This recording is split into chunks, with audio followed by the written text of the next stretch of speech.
I fell in love with gaming after I was first introduced to Risk. Probably was my parents who gave that to me. They knew I wanted more out of games because I wasn't really interested in the typical family game. But I saw a whole new world with Risk, something that demanded more of the player. It was strategic. It was a lot more fun than I expected a game to be. So I cut my teeth on that and I drove my family crazy, constantly asking to play this game. So that made me pay attention to the gaming biz.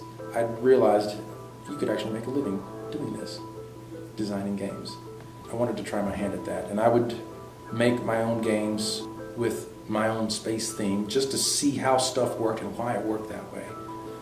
So each game I ever tried is just an experiment.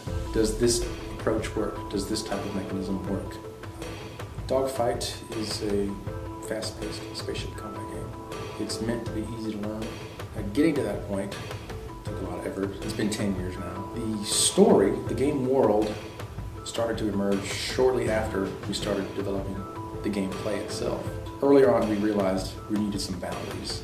It being a space-based game, we decided we could either borrow from other sci-fi franchises, which we're all familiar with, but I decided to go the opposite route.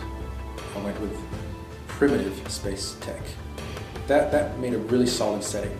So we decided it was going to be late 21st century, before human civilization ventures beyond its own solar system. That gave us a really good base to work from. The gameplay has been feeding the story, and the story has been feeding the game ever since. Dogfight originally was a split off of another game I had worked on. It was a really slow-paced, intense game. It was just not fun, but it had potential. So I split that game into two pieces.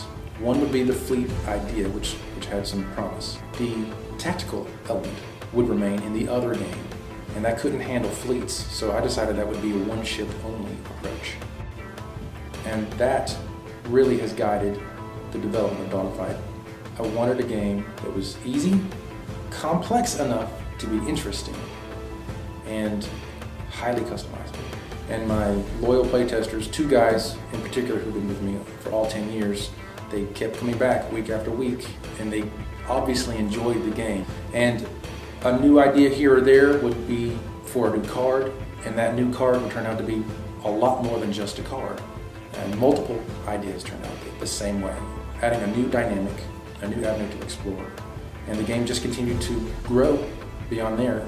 But players, since it's a customizable game, players have freedom, and they're getting involved, offering ideas, and the game keeps growing.